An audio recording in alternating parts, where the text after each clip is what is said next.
おはいえなし、スタレ開拓クエストの感想動画です。肥やす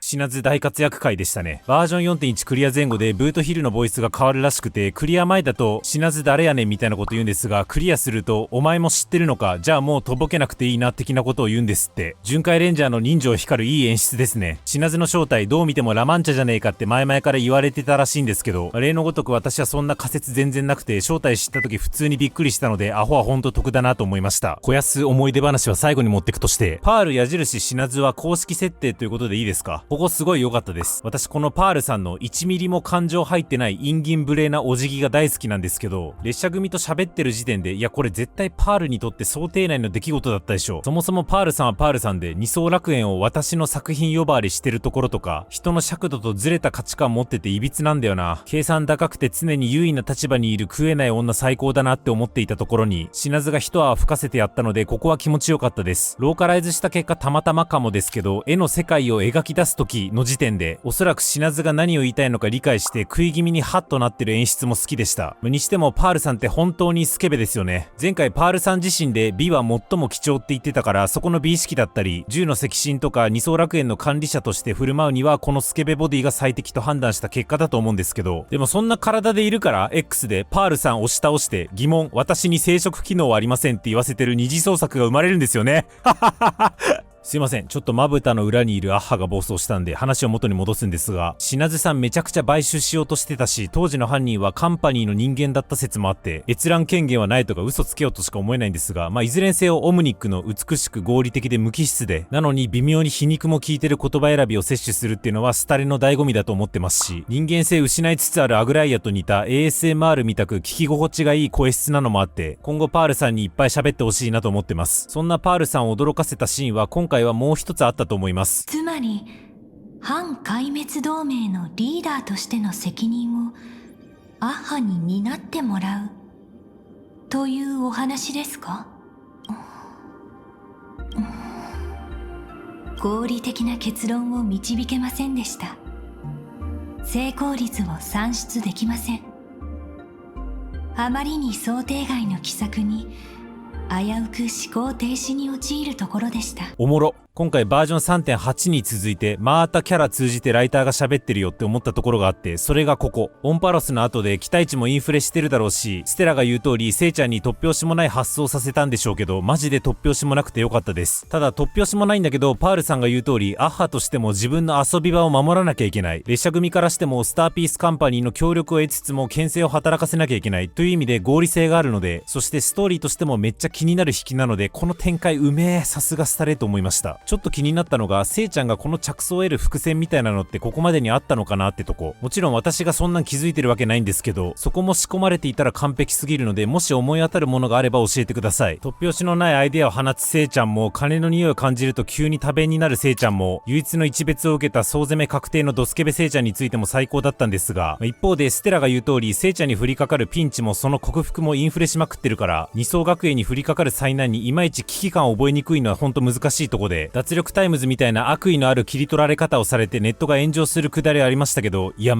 今更ネット風情が炎上したところでなしか思わなかったのが難しい。ペルソナ5みたく一階の学生がちょけて正義の味方を気取った結果、悪い大人の力で初めてネット炎上して精神的に追い詰められるみたいな状況に陥ると痛々しさが増して感情移入できるんですけど、いかんせんセイちゃんがすでに最強すぎるのと、今回は姫子や幼児ちゃんみたいな頼りになる保護者もいるので、やっぱりアイオーンが出張ってきてくれないとなかなか観光気分が抜けないなとも思いました。この辺は本当シリーズものの難しさですね。ここで海外でバズった某考察をご紹介。二層楽園には2つの時間線が存在するのでは、姫子が死んだ世界線と死ななかった世界線。前回の15年前の現月遊戯がトリガーとなってこの2つの世界線が重なっちゃった。死ななかった姫子は列車に乗って去っていったが、今回二層楽園に戻ってきたことで死んだ側の時間線が否定され、重ね合わせが不安定になってぐちゃぐちゃな状態に。で、シュレディンガーの猫のメタファーと同じで、比叡が観測者として機能することでこの矛盾した時間を存在したものとして確定させようとしている。死んだ側に確定しちゃうとナビゲーターとしての姫子がいなくなるので、これまでの開拓の旅も全部なかったことになっちゃうからやばい。二層楽園の二層もこの意味という理屈。何言ってんだかさっぱりわかんねえけど、なんかスタレっぽいテンション上がったのでご紹介しました。どうせ現月遊戯も IO の代理戦争になるのは確定的に明らかで、じゃあどの陣営が殴り込みかけてくるのかな。やっぱ調和孫悟と思ったらまさかの北条。イチョウってって実際にリアルでも長寿の木として有名で、それゆえに廃れないでも北条を象徴する一つらしくて、二層楽園のその辺の木が軒並みイチョウ並木であるとことか、アハトピアが位置する漆根聖域が北条の眷属が活動する中域だからとかで、北条の関与を考察してる人がいたんですけど、的中でしたね。まあもちろん私は知りませんでしたけど、廃れあるあるなんですけど、北条ってポジティブな言葉だからなんかいい陣営のように毎回錯覚しちゃうんだけど、別にそんなことないんですよね、この世界。恥ずかしながら先週ラフ編あたりほとんどよくわかってないので、高校がなんでアッハが祝福した世界なのに献木許してんのって言ってたところ、いや別にいいじゃん、木が張ってるぐらいなんか綺麗だしとしか思ってなかったんですけど、この薬師による献木がラフでろくなことを起こしてないっていうのは後から知って、あ、それはまずいですねってなりました。ジンがそれも一つとは限らないって言ってたけど、死なず、比叡、マンガン、あと献木、割ともう結構揃ってるんですよね。さすがに姫子の風化の呪いは北条関連で解除されたってことなんでしょうか。最初カルト教団のところでてっきり調和が関連のかなって思ったんですけど、この先どう書き回してくるのか見ものです。姫子関連で言うと前回、父親を語る別人お前誰っていうクリフハンガー的な演出を使っておきながら、今回開始5秒で普通のグダグダお父さんであることが判明したのはさすがにダメだろうと思いましたが、まあただお父さんのくだり結構好きでした。最初はめちゃくちゃ姫子もツンケンしてるし、職場の請求列車に父親勝手に入ってくんのめっちゃうざいだろうなと思って、そこは草を生やしつつ、でも姫子も老成してるがゆえに父親は父親で自分の身を案じてくれてたんだなってことを早々に察して態度を軟化させるの良かったですし、父親も久々の再会なのもあって娘とのコミュニケーションの取り方がど下手くそすぎて、娘の意思を尊重する的なことを言った二言目には、永遠に満月のままならいいのになとか未練タラタラなこと言ってたのも人間臭くて良かったです。地味にこの良い旅になることを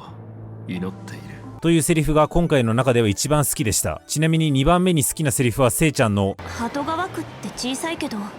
隠れた才能の宝庫なんだねです。村田と呼んで村田と書くとかかっこよすぎだろうと思ったんですが、これは崩壊学園とか崩壊サードの姫子の名字だそうです。サードの姫子30歳なんですって。最高ですね。スタレの姫子って何歳ぐらいなんだろう。35歳ぐらいだといいな。新キャラステラさんはまあね、ジョジョですね。髪型が漫画のトーンになってるの斬新だなと思ってたら、まさかの吹き出しまでついていて攻め攻めのデザインだなと思いました。世界堂行ってトーン買った日を思い出しました。マンガンさんがな、私フィクション作品のカルト教団の描写が大好物で、トリックに出てくる宗教団体の教祖とか好きで、スタレのような頭のいいライターが書く教祖めっちゃ楽しみにしてたんですが、飼いニス張りのモブ顔で、しかももうすでに後ろで手引いてる存在が匂わされていて、あんまりこの先マンガン行く感じじゃないのかなって思ってちょっと残念。スタレの主戦場は IO のドンパチですし、そこに宗教団体まで過度に絡め出したら収集つかなくなるのでやむなしですね。口場さんやパールさんが当事者が自ら望んで苦痛を避けるための行為自体に非はないって言ってるのが大人でよかったです。あとレッドが叫んでるところも結構共感できて、確かにこの人たちからの目線で見れば七死人って自分に降りかかってきた悲劇の時に何もしてくれなかったくせに、いきなり急にやってきて人気を横取りしてった嫌なやつに映るのはせやなって、おとなしく父親に見放されたと思っていた姫子がレッドを見て苦々しい表情を浮かべていたのが印象的でした。確かにそもそも開拓っていう陣営もさっきの話じゃないですけど、いい陣営なのかっていうと必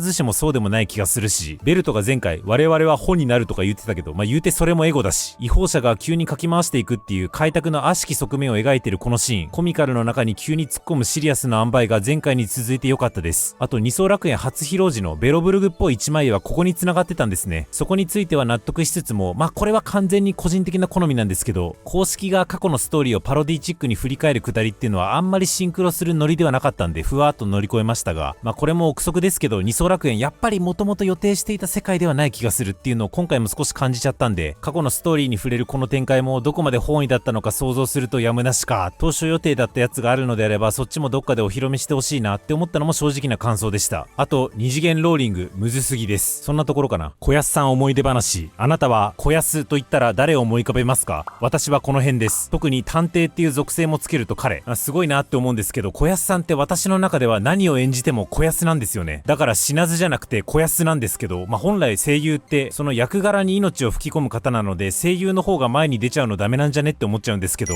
池田秀一さんと若本のりおさんと小安さんだけはその声優を摂取しに行く感覚になります。小安さんがデビューしたのは1988年なので今年で38年目の大ベテランです。例示したキャラからご想像の通り、私は小安さんをしばらく摂取できていなかったので、令和ののこの浮かれた楽園で再び小安節を摂取できたことが感慨深かったですし、単にスタレをプレイしてるだけのはずなのに、私が今までプレイしてきた38年ではないんですけど、相応の小安歴を回想する感覚にもなり、死なずが喋るたびに勝手にエモくなってました。以上。比較するとすぐ殴られるのでほどほどにしておきますが、直近私がやったばっかの名調と比べると、スタレは会話パートの動きが少ないにもかかわらず、なのに最後まで楽しく読み切れちゃうのはやっぱ文章というかプロットが最強なんでしょうね。私はスタレのログイン BGM が突出して好きで、これまで歩んできた旅路とこれからの旅路の壮大さを予感させるのか、冗談みたいな話ですが、ログインするたびにいつも若干泣きそうになってます。6週に1回ワーク用チェアをリクライニングチェアに変えて、初手半泣きになりながら開拓クエストクリアして、この動画の編集を終えた後にやってるんですけど、皆さんのフセッターとかを見て考察保管するのが恒例の楽しみになってるので浴びてきます。ポジ、ネガどっちでも結構です。皆さんの今回の感想をぜひコメントください。今後も一ファンとしてスタレのシナリオを楽しんでいくので、よろしければチャンネル登録お願いします。動画化に至らない小ネタは X で語ります。そちらもフォロー何卒おつげなし。